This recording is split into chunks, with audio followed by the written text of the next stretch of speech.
تقریباً 3 ہفتوں کے بعد ناہید ایک پرانے قلعے کے ایک کمرے میں بستر پر لیٹی تھی۔ برہمن آباد سے 20 کوس کے فاصلے پر ایک گھنے جنگل میں۔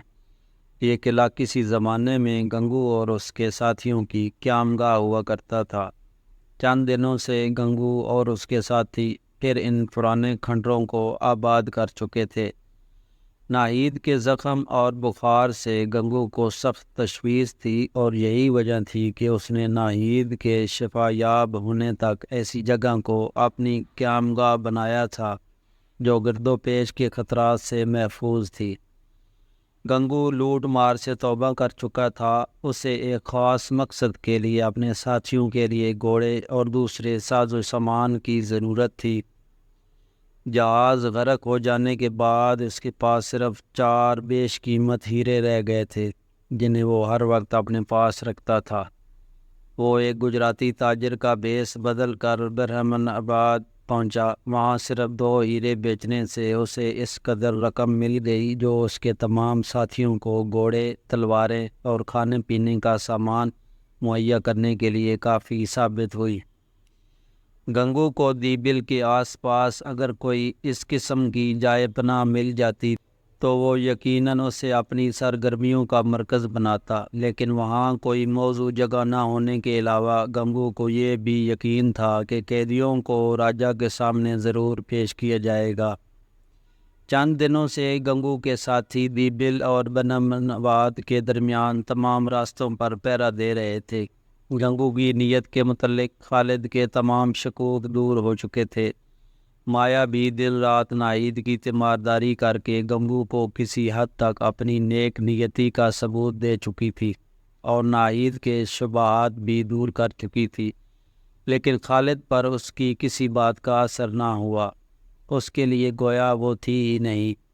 وہ تیمارداری کے لیے ناہید کے پاس بیٹھتا، وہ اس کے سامنے ناہید کے زخم کی مرہم پٹی کرتی، اسے دوائی کھلاتی، اس کا سر دباتی اور خالد کو اپنی طرف متوجہ کرنے کے لیے اپنے ارادوں کے خلاف کئی بار یہ الفاظ دہراتی: آپ کی بہن کی طبیعت اب ٹھیک ہے، زخم جلد ہی اچھا ہو جائے گا، بہن ناہید اب تندرست ہے، آپ پریشان نہ ہوں۔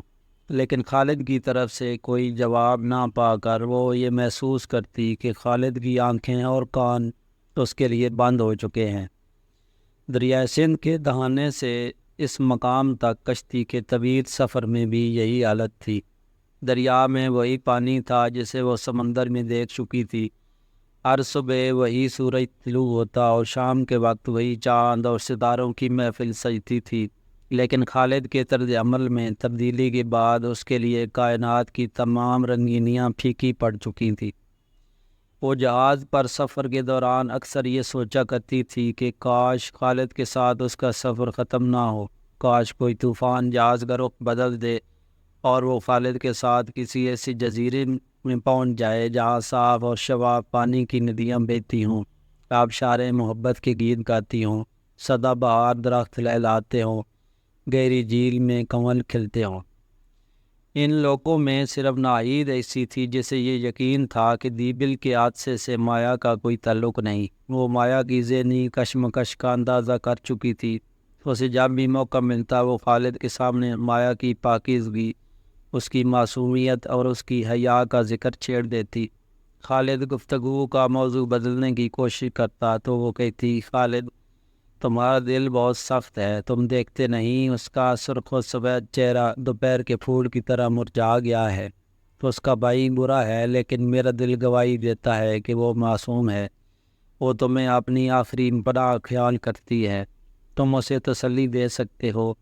وہ اب یہاں تک کہہ چکی ہے کہ اگر اس کا بھائی واقعی اس سازش میں شریک تھا تو وہ اس کے پاس جانے سے مرنا بہتر سمجھتی ہے، اور وہ جواب دیتا کہ میں دوپہر کے وقت چراغ کی ضرورت محسوس نہیں کرتا۔ میں جو کچھ دیکھ چکا ہوں اس کے بعد اس لڑکی کے متعلق اپنی رائے بدلنا میرے بس کی بات نہیں۔ چند دن اس قلعے میں رہنے کے بعد ناہید چلنے پھرنے کے قابل ہو گئی، لیکن تیر کا زخم ابھی تک بھرا نہیں تھا۔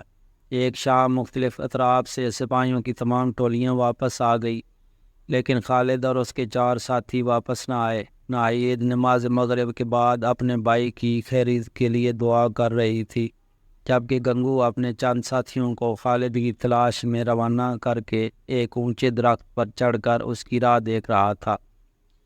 مایا قلعے سے باہر نکل کر گھنے درختوں میں سے ادھر ادھر جھانک رہی تھی۔ اچانک اسے دور سے گھوڑوں کی ٹاپ سنائی دی۔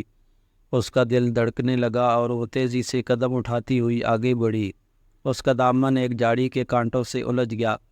وہ کانٹوں کو الگ کر رہی تھی کہ جھاڑیوں کے عقب سے خالد اور دوسرے سوار نمودار ہوئے۔ خالد نے گھوڑا روکتے ہوئے پوچھا کہ میری بہن کیسی ہے؟ کانوں کے راستے یہ الفاظ مایا کے دل میں اتر گئے۔ وہ خالد کی طرف دیکھنے لگی۔ خاردار جھاڑی کی چند شاخیں جو اس نے بڑی مشکل سے اپنے دامن سے جدا کی تھی اس کے ہاتھ سے چھوٹ کر پھر اس کے دامن میں الجھ گئیں۔ خالد نے پھر کہا، بتاؤ میری بہن ٹھیک ہے نا؟ مایا نے چونک کر جواب دیا، وہ بالکل ٹھیک ہیں، آپ نے بہت دیر لگائی ہے، تم یہاں کیا کر رہی ہو؟ کچھ نہیں، یہ کہہ کر مایا پھر اپنے دامن کو کانٹوں سے چھڑانے لگی، لیکن اس کی نگاہیں خالد پر اٹکی ہوئی تھی۔ خالد گھوڑے سے اترا اور شاخوں کو ایک ایک کر کے اس کے دامن سے الگ کرنے لگا۔ مایا کا سانس تیز ہو رہا تھا، اس کی آنکھوں میں تشکر کے آنسو آنے لگے۔ اس نے اپنا ہاتھ خالد کے ہاتھ پر رکھ دیا۔ خالد نے ایک شاخ اس کے دامن سے الگ کرتے ہوئے کہا، اسے پکڑو۔ اس نے جلدی سے شاخ کو پکڑنے کی کوشش کی، لیکن ایک تیز کانٹا اس کی انگلی میں پیوست ہو گیا اور شاخ اس کے ہاتھ سے چھوٹ کر پھر اس کے دامن میں الجھ گئی۔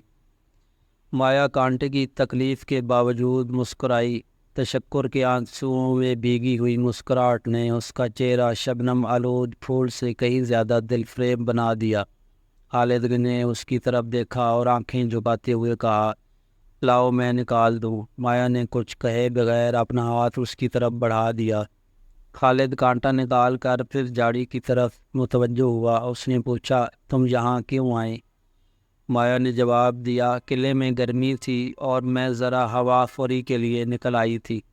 خالد نے جواب دیا، لیکن اس وقت درختوں کے نیچے تو زیادہ حبس ہے۔ مایا نے پریشان سی ہو کر خالد کی طرف دیکھا، لیکن کچھ سوچنے کے بعد جواب دیا، میں دریا کی طرف جا رہی تھی۔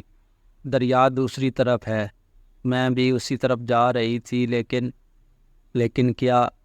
گھوڑوں کی ٹاپ سن کر اس طرف لوٹ آئی۔ آج آپ نے بہت دیر کر دی، میں تمہاری پریشانی کی وجہ نہیں سمجھ سکا۔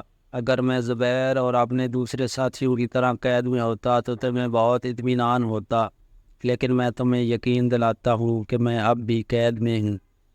میں تمہارے بھائی کی طرح اپنی بہن کو چھوڑ کر نہیں جا سکتا۔ مایا کے دل کو ایک جھٹکا لگا۔ وہ دیر تک بے حس و حرکت کھڑی رہی۔ اس نے خلاف معمول خالد کی طرف ٹکٹکی باندھ کر دیکھا اور اس کی چمکتی ہوئی آنکھوں پر پھر ایک بار پانی کے دھندلے نقاب چھا گئے۔ یہ نقاب ابھر کر چھلکتے ہوئے آنسوؤں میں تبدیل ہو گئے۔ پلکیں انہیں زیادہ دیر تک سہارا نہ دے سکی۔ دو چمکتے ہوئے موتی رخساروں پر ہلکی ہلکی لکیریں چھوڑتے ہوئے ہونٹوں پر آ کر رک گئے۔ مایا نے اپنا چہرہ دوپٹے میں چھپا لیا۔ چلو اب دیر ہو رہی ہے۔ خالد کی آواز سن کر مایا نے چونک کر چہرے سے ہاتھ ہٹائے۔ اس کا دامن کانٹوں سے الگ ہو چکا تھا اور خالد گھوڑے کی باگ پکڑ کر جانے کے لیے تیار کھڑا تھا۔ وہ بولی، آپ جائیں، میں خود آ جاؤں گی، لیکن میں آپ سے آخری بار صرف ایک بات کہنا چاہتی ہوں کہ میں بے قصور ہوں۔ اگر میرا بھائی اس سازش میں شریک تھا تو بھی یہ انصاف نہیں کہ اس کے گناہ کی سزا مجھے ملے۔ خالد نے جواب دیا، میں تمہیں سزا نہیں دینا چاہتا، تمہیں بہت جلد تمہارے بھائی کے پاس پہنچا دیا جائے گا۔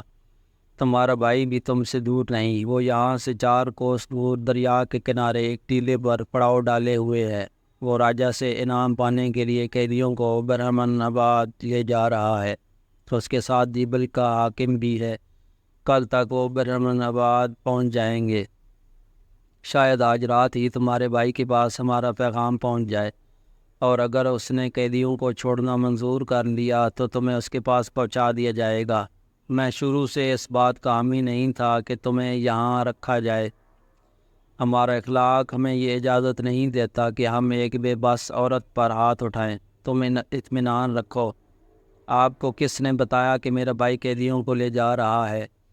کیا یہ ممکن نہیں کہ پرتاپ کے ساتھ وہ بھی ایک قیدی کی حیثیت میں جا رہا ہو؟ میں آج خود اپنی آنکھوں سے دیکھ آیا ہوں۔ وہ ایک گھوڑے پر سوار تھا اور قیدی بیل گاڑیوں پر بھی زنجیروں میں تھے۔ چلو اب دیر ہو رہی ہے، کنگو میرا انتظار کر رہا ہوگا، آپ جائیں، میں ابھی آتی ہوں۔